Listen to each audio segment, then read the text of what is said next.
प्यारे विद्यार्थियों, मेरे वालों सारिਆਂ ਨੂੰ सत श्री अकाल। मैं कुलविंदर सिंह, पंजाबी मास्टर, सरकारी सैकेंडरी स्कूल ਚੱਕ ਗਿਲਜੇਵਾਲਾ, ਜ਼ਿਲ੍ਹਾ ਸ਼੍ਰੀ ਮੁਕਤਸਰ ਸਾਹਿਬ। प्यारे विद्यार्थियों, उम्मीद करते हैं कि तुसी सारे अपने घरों ਦੇ ਵਿੱਚ तंदुरुस्त होवोगे। जिवें तुसी सारे जानते हो कि करोना का समा चल रहा है तो इस फैली हुई महामारी के कारण सानू घरों ਦੇ ਵਿੱਚ बैठना पै रहा, पर सिक्ख्या विभाग पंजाब बहुत वड्डे पद्धर ते उपराले कर रहा है कि इस दौर के विच भी कोई भी बच्चा सिक्ख्या तो वांझा ना रहे तो सिक्ख्या घर घर पुजदी होवे। साडे विभाग के ये जिहड़े उपराले है बहुत सराहणयोग है, तो उम्मीद करते हैं कि तुसीं इन्हां उपरालियां दा पूरा फायदा घर विच बैठ के उठा रहे होवोगे। प्यारे विद्यार्थियों, आपां अज 8वीं क्लास का पाठ नंबर 16 गुलाब की फसल जिहड़ा कि एक कविता है आपां वो पढ़ांगे। तो सारे बच्चों ने अपनियां अपनियां किताबां खोलणियां है। किताबां खोल के तुसीं अपने सामने रख लो। मैं कविता पढ़ांगा तो नाल नाल तुहानूं उहदे अर्थ भी समझावांगा। तो कोशिश करनी है सारे बच्चों ने कि एक एक लाइन ते एक एक शब्द के जिहड़े अर्थ है उन्होंने समझना है। प्यारे विद्यार्थियों, आपां अपना विशा इत्थे लिखते हैं। पाठ नंबर आपां पढ़ना है 16 गुलाब की फसल। गुलाब तो सारे पता है कि एक बड़ा सुंदर फुल हुंदा है, तो फुल्लां दे विच गुलाब की अपनी पहचान है। प्यारे विद्यार्थियों, गुलाब की फसल जिथे चार चफेरे फिर गुलाब ही गुलाब खिड़े होण तो उत्थे किन्नियां महकां आउणगीआं ते किन्नी सुंदरता होवेगी। इसनूं एक बिंब के तौर पर वरत्या गया है कि उन्होंने साडे शहीदां नाल जोड़िया गया है। जिहड़े शहीद हुंदे है वो भी जदों फिर शहीदियां पाउंदे आ तो जिथे जिथे उन्हां दा खून डुलदा है उत्थे फिर उहो जिहे हज़ारां शहीद पैदा हुंदे। प्यारे विद्यार्थियों, जिहड़ी ये कविता है ये सिख धर्म के माणमत्ते इतिहास नाल जुड़ी हुई है। जदों 1699 दे विच आनंदपुर साहिब विखे गुरु गोबिंद सिंह जी ने खालसा पंथ की साजना की तो उदों तो ही जिहड़ा सिख पंथ है वो चढ़दी कला दे विच चल पिया ते जिहड़े खालसे है वो तरक्कियां करन लगे, लोकां दे लई कल्याणकारी काम जिहड़े है वो करन लगे। तो उस समय जिवें तुसीं जानदे हो कि अपने देश के उपर मुगलों का अधिकार सी। मुगल जिहड़े है वो साडे देश के बादशाह सी ते कोई भी बादशाह ये कदे बर्दाश्त नहीं कर सकता कि उहदे राज दे विच कोई ऐसा होर जिहड़ा सिलसिला है, ऐसा कोई होर छोटा राज है वो पैदा होवे कि सारे लोग उधर नूं खिंचे जाण। पर सिख धर्म की यह विलक्षणता सी कि उन्हें अपने कम्मां कारां दे नाल सारे लोगों का ध्यान आपदे वल खिंचिया। उस तो बाद जिहड़े मुगल सीगे वो इस गल तो खार खान लग गए कि असीं इन्हां नूं खत्म कर देंगे।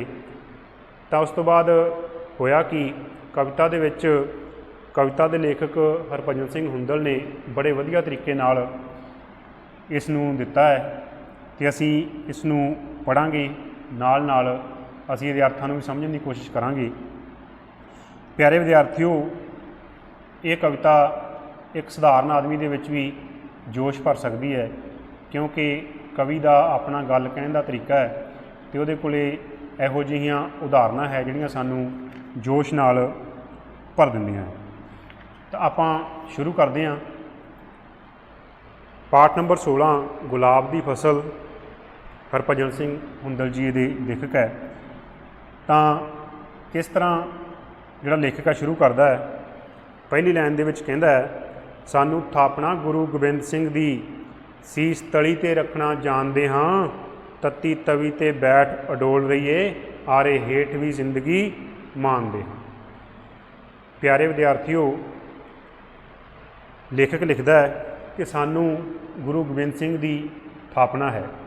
ਥਾਪਨਾ ਪਿਆਰੇ ਵਿਦਿਆਰਥੀਓ ਜਿਵੇਂ ਆਪਾਂ ਕਿਸੇ ਨੂੰ ਪਿੱਛੋਂ ਹੱਲਾਸ਼ੇਰੀ ਦੇ ਦਿੰਦੇ ਹਾਂ, ਆਪਾਂ ਕਹਿ ਦਿੰਦੇ ਹਾਂ ਕਿ ਇਹਦੀ ਪਿੱਠ 'ਤੇ ਤਾਂ ਫਲਾਣੇ ਬੰਦੇ ਦਾ ਹੱਥ ਹੈ।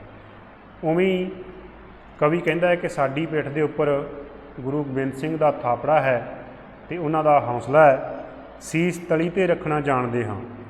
ਪਿਆਰੇ ਵਿਦਿਆਰਥੀਓ, ਜਿਹੜਾ ਆਪਦਾ ਸੀਸ ਹੁੰਦਾ ਹੈ, ਜਿਹੜਾ ਆਪਦਾ ਸਿਰ ਹੁੰਦਾ ਹੈ, ਇਹਨੂੰ ਤਲੀ 'ਤੇ ਰੱਖਣਾ ਬਹੁਤ ਔਖਾ ਹੈ ਅਤੇ ਉਹੀ ਬੰਦਾ ਰੱਖ ਸਕਦਾ ਜਿਹਦੇ ਪਿੱਛੇ ਚੰਗਾ ਤਕੜਾ ਥਾਪੜਾ ਹੋਵੇ ਅਤੇ ਬੁਲੰਦ ਹੌਸਲੇ ਹੋਣ, ਸ਼ੇਰ ਵਰਗਾ ਜਿਗਰਾ ਹੋਵੇ। ਨਹੀਂ ਤਾਂ ਫਿਰ ਸੀਸ ਤਲੀ 'ਤੇ ਰੱਖਣਾ ਕੋਈ ਸਧਾਰਨ ਗੱਲ ਨਹੀਂ ਹੈ। ਇੱਥੇ ਜਿਹੜਾ ਸੀਸ ਤਲੀ 'ਤੇ ਰੱਖਣਾ ਹੈ ਉਹ ਸਾਡੇ ਇਤਿਹਾਸ ਦੇ ਇੱਕ ਮਹਾਨ ਸ਼ਹੀਦ ਵੱਲ ਇਸ਼ਾਰਾ ਕਰਦਾ ਹੈ। ਮੇਰੇ ਖਿਆਲ 'ਚ ਤੁਸੀਂ ਸਮਝ ਗਏ ਹੋਵੋਗੇ ਕਿ ਕਿਹੜੇ ਸ਼ਹੀਦ ਦੀ ਇੱਥੇ ਗੱਲ ਕੀਤੀ ਗਈ ਹੈ। ਉਹ ਗੱਲ ਕੀਤੀ ਗਈ ਹੈ ਸ਼ਹੀਦ ਬਾਬਾ ਦੀਪ ਸਿੰਘ ਜੀ ਦੀ।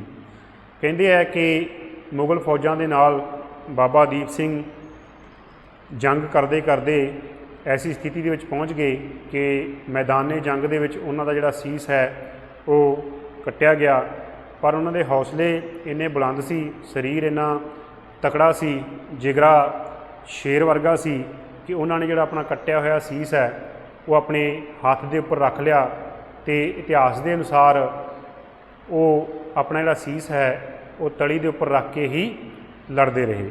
ਜਦੋਂ ਤੁਸੀਂ ਕਈ ਵਾਰੀ ਅੰਮ੍ਰਿਤਸਰ ਸਾਹਿਬ ਗਏ ਹੋਵੋਗੇ ਜਾਂ ਜਾਓਗੇ ਤਾਂ ਤੁਸੀਂ ਦੇਖੋਗੇ ਕਿ ਉੱਥੇ ਬਾਬਾ ਦੀਪ ਸਿੰਘ ਦਾ ਗੁਰਦੁਆਰਾ ਬਣਿਆ ਹੋਇਆ ਹੈ ਅਤੇ ਹਰਿਮੰਦਰ ਸਾਹਿਬ ਦੀ ਪਰਿਕਰਮਾ ਦੇ ਵਿੱਚ ਵੀ ਬਾਬਾ ਦੀਪ ਸਿੰਘ ਜੀ ਦੀ ਯਾਦਗਾਰ ਬਣੀ ਹੋਈ ਹੈ। ਅਤੇ ਇਹ ਪ੍ਰਾਪਤੀਆਂ ਉਹਨਾਂ ਨੂੰ ਇਸੇ ਲਈ ਹੋਈਆਂ ਹੈ ਕਿਉਂਕਿ ਉਹਨਾਂ ਦੇ ਜਿਹੜੇ ਕਾਰਨਾਮੇ ਸੀਗੇ, ਜਿਹੜੇ ਉਹਨਾਂ ਦੇ ਹੌਸਲੇ ਸੀਗੇ, ਉਹ ਇਸ ਤਰ੍ਹਾਂ ਦੇ ਸੀ ਕਿ ਉਹਨਾਂ ਨੂੰ ਇਸ ਰੁਤਬੇ ਨੂੰ ਦਿਵਾ ਗਏ। ਸਾਨੂੰ ਥਾਪਣਾ ਗੁਰੂ ਗੋਬਿੰਦ ਸਿੰਘ ਦੀ, ਸੀਸ ਤਲੀ 'ਤੇ ਰੱਖਣਾ ਜਾਣਦੇ ਹਾਂ, ਤੱਤੀ ਤਵੀ 'ਤੇ ਬੈਠ ਅਡੋਲ ਰਹੀਏ, ਆਰੇ ਹੇਠ ਵੀ ਜ਼ਿੰਦਗੀ ਮਾਣਦੇ ਹਾਂ। ਤਾਂ ਪਿਆਰੇ ਵਿਦਿਆਰਥੀਓ, ਇੱਥੇ ਫਿਰ ਇੱਕ ਹੋਰ ਸ਼ਹੀਦ ਵੱਲ ਇਸ਼ਾਰਾ ਕੀਤਾ ਗਿਆ ਹੈ, ਤੱਤੀ ਤਵੀ 'ਤੇ ਬੈਠ ਅਡੋਲ ਰਹੀਏ। ਪਿਆਰੇ ਵਿਦਿਆਰਥੀਓ, ਸਾਡੇ ਸਰੀਰ ਨੂੰ ਕੋਈ ਵੀ ਗੱਲ, ਜਦੋਂ ਕੋਈ ਗਰਮ ਚੀਜ਼, ਕੋਈ ਤੱਤੀ ਚੀਜ਼ ਸਾਡੇ ਸਰੀਰ ਦੇ ਨਾਲ ਲੱਗ ਜਾਵੇ ਤਾਂ ਫਿਰ ਅਸੀਂ ਬਰਦਾਸ਼ਤ ਨਹੀਂ ਕਰ ਸਕਦੇ। ਤਾਂ ਪਿਆਰੇ ਵਿਦਿਆਰਥੀਓ, ਜਦੋਂ ਫਿਰ ਤੱਤੀ ਤਵੀ 'ਤੇ ਬੈਠਣਾ ਪੈ ਜੇ ਉਦੋਂ ਫਿਰ ਕਿਸ ਤਰ੍ਹਾਂ ਦੇ ਹੌਸਲਿਆਂ ਦੀ ਜ਼ਰੂਰਤ ਹੋਵੇਗੀ। ਤੁਸੀਂ, ਮੈਨੂੰ ਲੱਗਦਾ ਕਿ ਇਸ ਬਾਰੇ ਜ਼ਰੂਰ ਜਾਣਦੇ ਹੋਵੋਗੇ ਕਿ ਤੱਤੀ ਤਵੀ 'ਤੇ ਬੈਠਣ ਦਾ ਜਿਹੜਾ ਇਸ਼ਾਰਾ ਹੈ ਉਹ ਕਿਹਦੇ ਵੱਲ ਕੀਤਾ ਗਿਆ ਹੈ। ਬਿਲਕੁਲ ਉਹ ਕੀਤਾ ਗਿਆ ਹੈ ਸਿੱਖਾਂ ਦੇ ਪੰਜਵੇਂ ਗੁਰੂ ਅਰਜਨ ਦੇਵ ਜੀ, ਜਿਨ੍ਹਾਂ ਨੇ ਤੱਤੀ ਤਵੀ 'ਤੇ ਬੈਠ ਕੇ ਆਪਣੇ ਆਪ ਨੂੰ ਸ਼ਹੀਦ ਕਰਵਾ ਲਿਆ, ਪਰ ਉਹਨਾਂ ਨੇ ਜ਼ੁਲਮ ਦੀ ਈਨ ਨਹੀਂ ਮੰਨੀ। ਪਿਆਰੇ ਵਿਦਿਆਰਥੀਓ, ਤੱਤੀ ਤਵੀ 'ਤੇ ਬੈਠ ਅਡੋਲ ਰਹੀਏ, ਆਰੇ ਹੇਠ ਵੀ ਜ਼ਿੰਦਗੀ ਮਾਣਦੇ ਹਾਂ। ਅਤੇ ਆਰੇ ਹੇਠ ਵੀ ਅਸੀਂ ਜ਼ਿੰਦਗੀ ਮਾਣਦੇ ਹਾਂ। ਪਿਆਰੇ ਵਿਦਿਆਰਥੀਓ, ਜਿਹੜੇ ਮੁਗਲ ਸੀਗੇ ਉਹਨਾਂ ਦੇ ਲੋਕਾਂ ਨੂੰ ਸ਼ਹੀਦ ਕਰਨ ਦੇ, ਲੋਕਾਂ ਨੂੰ ਮਾਰਨ ਦੇ ਐਸੇ ਤਰੀਕੇ ਸੀ ਕਿ ਅਸੀਂ ਉਹਨਾਂ ਨੂੰ ਪੜ੍ਹ ਕੇ, ਅਸੀਂ ਉਹਨਾਂ ਨੂੰ ਦੇਖ ਕੇ ਸਾਡਾ ਜਿਹੜਾ ਸਰੀਰ ਹੈ ਉਹ ਕੰਬ ਜਾਂਦਾ। ਇੱਥੇ ਗੱਲ ਕੀਤੀ ਗਈ ਹੈ ਆਰੇ ਹੇਠ ਵੀ ਜ਼ਿੰਦਗੀ ਮਾਣਦੇ ਹਾਂ।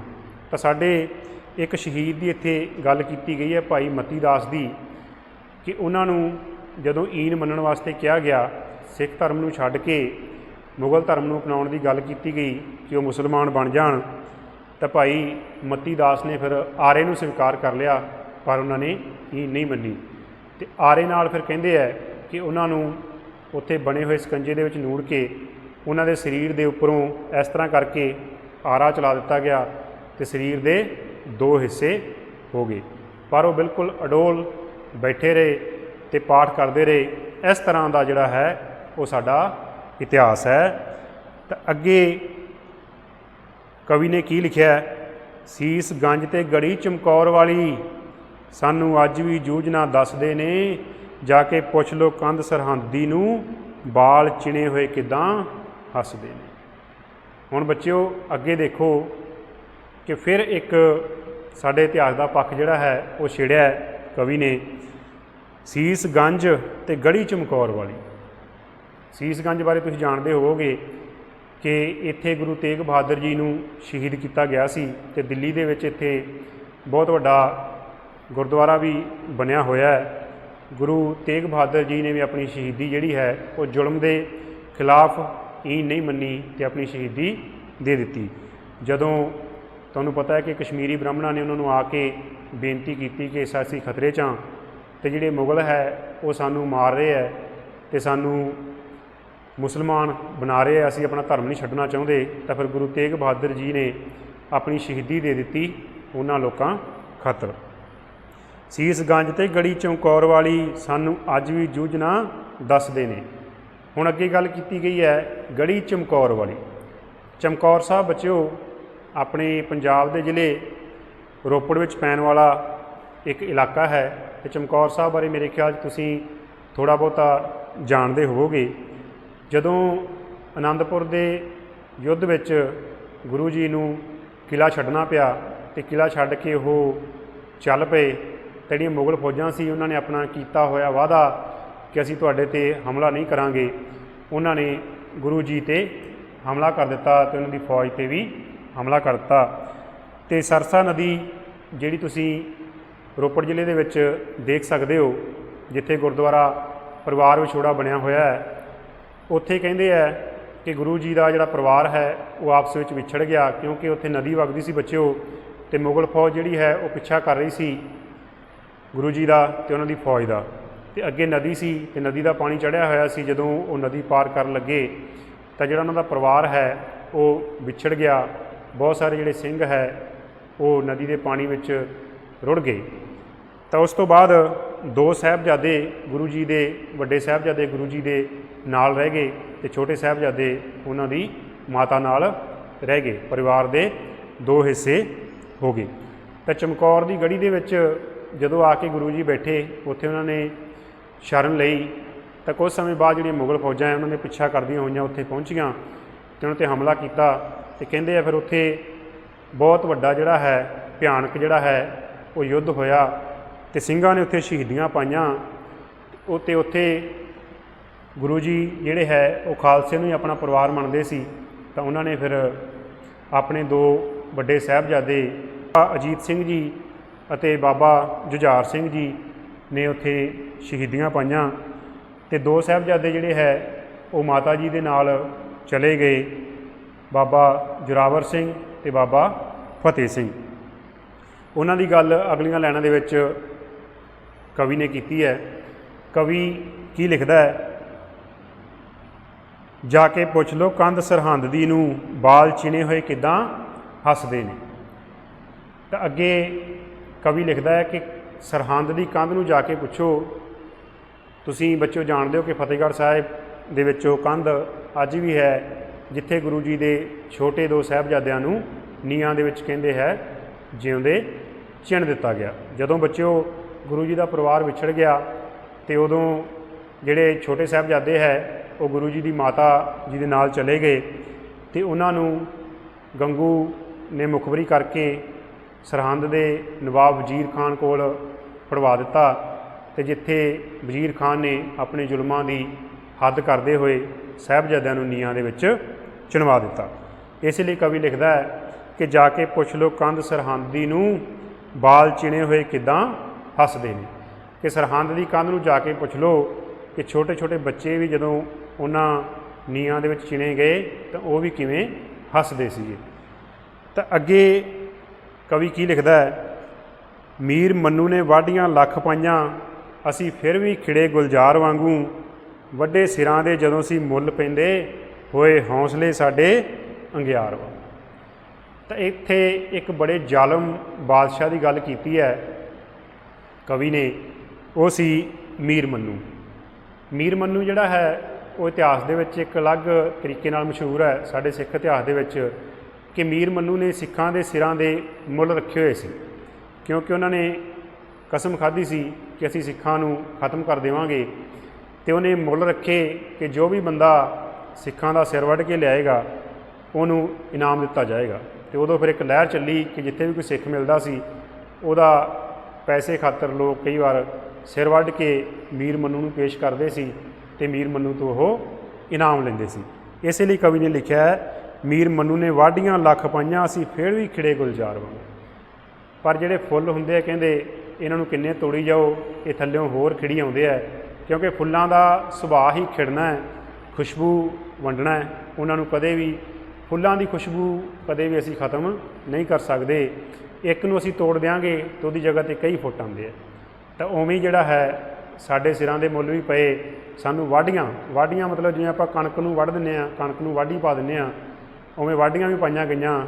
पर इन्हां वाढियां ने फिर हौसलिਆਂ ਦੇ ਸਾਹਮਣੇ ਕੀ ਕਰਨਾ ਸੀ। ਜਿੱਥੇ ਇੱਕ ਨੂੰ ਵੱਢਿਆ ਜਾਂਦਾ ਸੀ ਉੱਥੇ ਜਿਵੇਂ ਬੱਚੇ ਫਿਰ ਘਾਹ ਫੁੱਟਦਾ, ਉੱਥੇ ਹੋਰ ਬਹੁਤ ਸਾਰੇ ਜਿਗਰੇ ਵਾਲੇ ਜਿਹੜੇ ਲੋਕ ਆ ਉਹ ਫੁੱਟ ਪੈਂਦੇ ਸੀ। ਵੱਡੇ ਸਿਰਾਂ ਦੇ ਜਦੋਂ ਸੀ ਮੁੱਲ ਪੈਂਦੇ ਹੋਏ ਹੌਸਲੇ ਸਾਡੇ ਅੰਗਿਆਰ ਹੋਣ। ਹੁਣ ਸਮੇਂ ਦੇ ਲੋਕਾਂ ਨੂੰ ਪਤਾ ਸੀ ਕਿ ਜੇ ਅਸੀਂ ਸਿੱਖ ਬਣ ਕੇ ਰਵਾਂਗੇ ਤਾਂ ਸਾਡੇ ਸਿਰਾਂ ਦੇ ਮੁੱਲ ਪਾਏ ਜਾਣਗੇ। ਲੋਕ ਜਿਹੜੇ ਹੈ ਲਾਲਚ ਨਾਲ ਸਾਡਾ ਸਿਰ ਵੱਢ ਸਕਦੇ ਹੈ, पर हौसलिਆਂ ਨੂੰ ਫਿਰ ਕੌਣ ਟਾਲ ਸਕਦਾ ਹੈ। ਇਹਨਾਂ ਮੁੱਲਾਂ ਵੱਲ ਕਿਹਨੇ ਦੇਖਣਾ ਸੀਗਾ। ਜਿਵੇਂ ਜਿਵੇਂ ਸਿਰਾਂ ਦੇ ਮੁੱਲ ਪੈਂਦੇ ਸੀ ਉਵੇਂ ਉਵੇਂ ਜਿਹੜਾ ਖਾਲਸਾ ਹੈ ਉਹ ਹੋਰ ਹੌਸਲੇ ਦੇ ਵਿੱਚ ਹੋ ਗਿਆ ਕਿ ਹੁਣ ਤਾਂ ਸਾਡੇ ਸਿਰਾਂ ਦੇ ਵੀ ਮੁੱਲ ਪੈਣ ਲੱਗ ਗਏ, ਕਿਉਂਕਿ ਹੋਰ ਕਿਸੇ ਦੇ ਸਿਰਾਂ ਦੇ ਮੁੱਲ ਉਦੋਂ ਨਹੀਂ ਪੈਂਦੇ ਸੀ। ਤਾਂ ਅੱਗੇ ਜਿਹੜਾ ਕਵੀ ਹੈ ਉਹਨਾਂ ਨੇ ਕੀ ਲਿਖਿਆ ਹੈ, ਬੰਦ ਵੀ ਕੱਟ ਕੇ ਵੇਖ ਚੁੱਕੇ, ਫੁੱਲ ਮਹਿਕਣੋਂ ਜਰਾ ਨਾ ਬੰਦ ਹੋਏ, ਚਾੜ ਚਰਖੜੀ ਪਰਖਦੇ ਯੋਧਿਆਂ ਨੂੰ ਸਾਡੇ ਕੱਦ ਸੀ ਹੋਰ ਬੁਲੰਦ ਹੋਏ।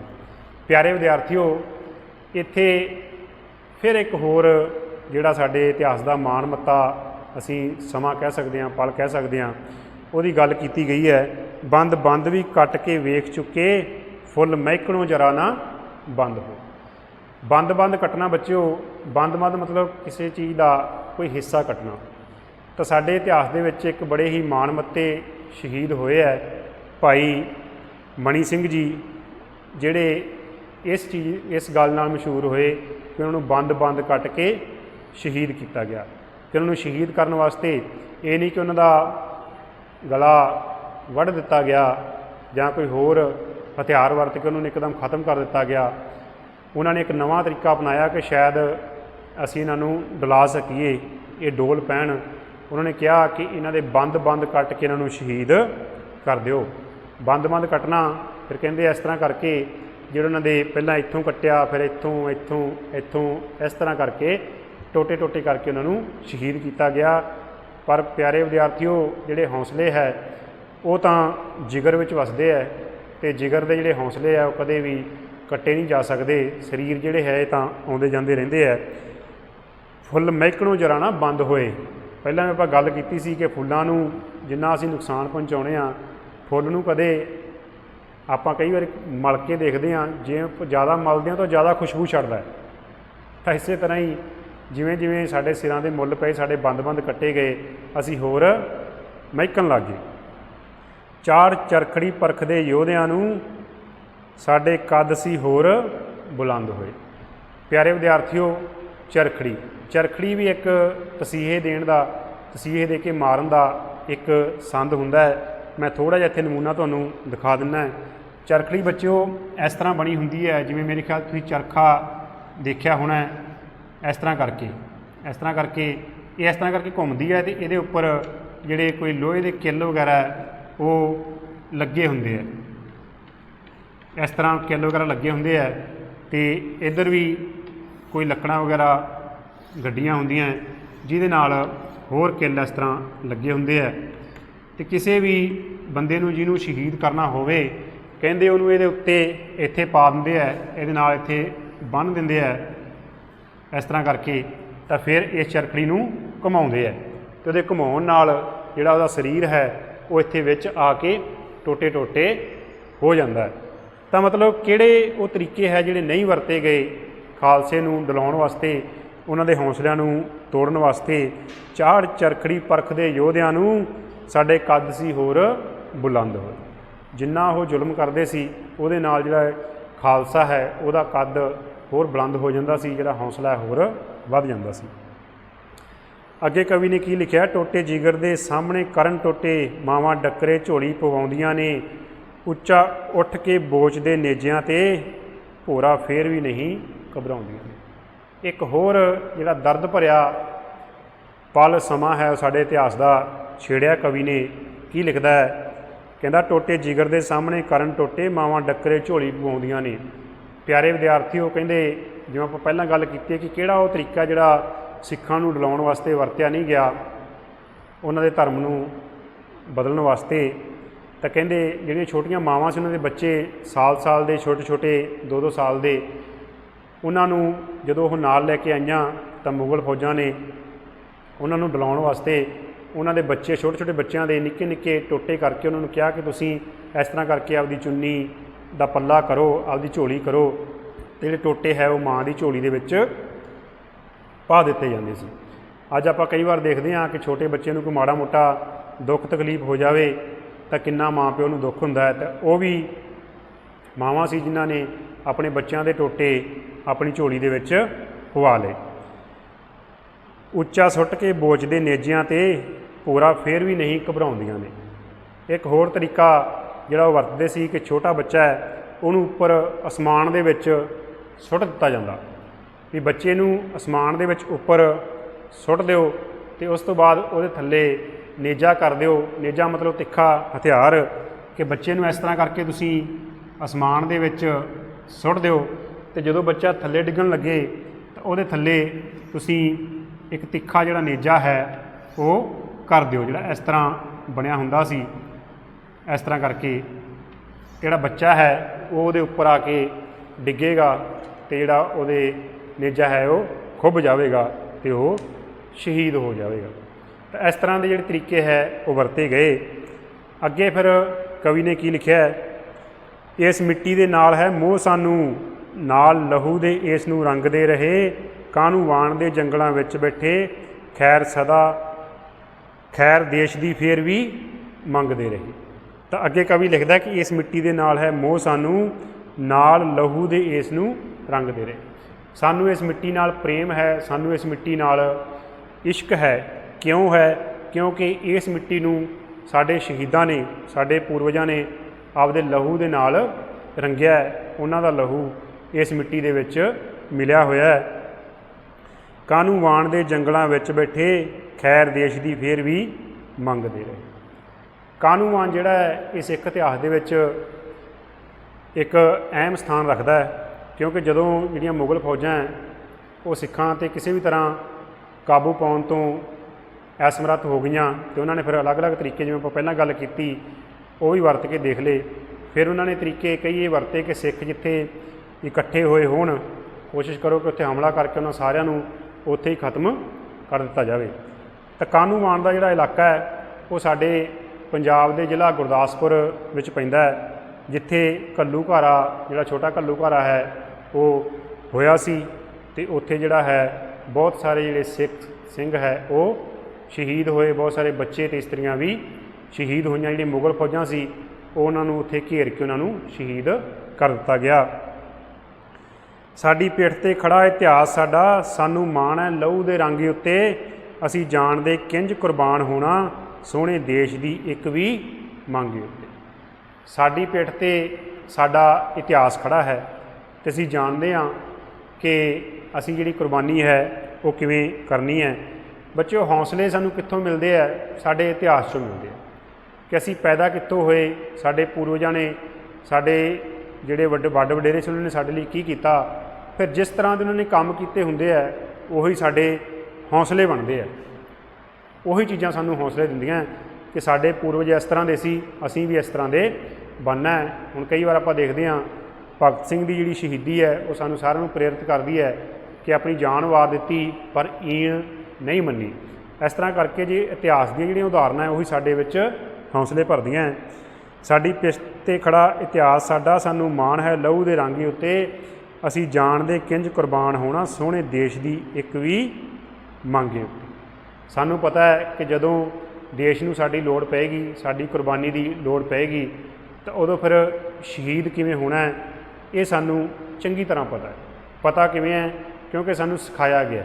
ਕਿਹਨੇ ਸਿਖਾਇਆ ਹੈ? ਸਾਡੇ ਇਤਿਹਾਸ ਨੇ ਸਿਖਾਇਆ ਸਾਨੂੰ। ਤਾਂ ਅੱਗੇ ਕਵੀ ਲਿਖਦਾ ਹੈ, ਜਦੋਂ ਅੰਬਾਂ ਨੂੰ ਲੱਗਿਆ ਬੂਰ ਹੋਵੇ, कोयल आण के उस थां चहकदी है, जिथे जिथे शहीदां दी रत डुले उत्थे फसल गुलाब दी महकदी है। प्यारे विद्यार्थियों, आपां कई बार गल करदे हुंदे आ, सियाणे अपने उदाहरण दिंदे है कि हमला उसे ही चीज़ ते हुंदा है जिथे कुछ ना कुछ होवे। तो उसे दी गल कवि ने इत्थे कीती है, जदों अंबां नूं लग्या बूर होवे कोयल आण के उस थां चहकदी है, कि जदों अंबां दे बूटियां ते बूर पैंदा है, जिहड़ियां कोयलां है उत्थे आके चहकण लग जांदियां, क्योंकि फिर जिहड़ी महक है उन्हां नूं खिच लिआउंदी है। जिन्ना चਿਰ उत्थे बूर नहीं पैंदा उत्थे कोई कोयल नहीं आउंदी ते ना ओह चहकदी है। जदों उत्थे कुछ ना कुछ हुंदा है तो उहदी ही जिहड़ी ओह कोयल है आउंदी है। उवें ही जिहड़ी मुगल है, जदों उन्हां नूं लग्गिया कि जिहड़े ये इन्ना उभार कर रहे हैं तो हौली हौली ये सारे इलाके ते सारे कब्जा कर लैणगे, अधिकार कर लैणगे, इन्ने लोकप्रिय हो जाणगे, तो फिर उन्होंने ये कोशिश की कि इन्हां नूं किवें ना किवें खत्म किया जाए। जिथे जिथे शहीदां दी रत डुले उत्थे फसल गुलाब दी महकदी है। तो फिर जिथे जिथे शहीदां दा खून डुलदा है, जिवें आपां पहलां गल कीती है, तो फिर एक बीज का काम करता है। जिवें आपां किते कोई ना कोई बीज खिलार दिंदे आ तो उत्थे फिर बहुत सारे बूटे है वो उग आउंदे है। तो फिर हौसले वाले लोग कित्थे उगदे है, कित्थे पैदा हुंदे है, वो उत्थे उगदे है जिथे शहीदां दा खून डुलिया है। तो अज भी आपां देखते हैं कि साडे देश दे विच इन्नी बहादुर कौमां बैठियां, इन्ने बहादुर लोग बैठे है, वो उस ही खून के कतरियां तो पैदा होए है। तो उन्हां दे हौसले इस करके बुलंद है क्योंकि वो इस गल नूं कदे नहीं भुलदे कि साडी पेठ ते जिहड़ा साडा किहड़ा इतिहास खड़ा है, किहड़ियां कुर्बानियां जिहड़ियां है वो साडे पिछे खड़ियां होईयां। तो प्यारे विद्यार्थियों, ये सी साडी कविता गुलाब दी फसल। उम्मीद है कि तुसीं सारिਆਂ ने इस पाठ नूं, इस कविता नूं बड़े ध्यान नाल सुनिया होवेगा। हुण तुसीं की करना है, इस कविता दा पाठ करना है, इसकी तुसीं दोहराई करनी है, इनू 3-4 बार पढ़ना है, तो हर लाइन दे हर शब्द के अर्थ समझण की कोशिश करनी है। तो उम्मीद है तुसीं इस लैक्चर का पूरा फायदा उठाओगे। तो मेरे वालों सारे ही बच्चों और श्रोतियां का बहुत बहुत धन्यवाद।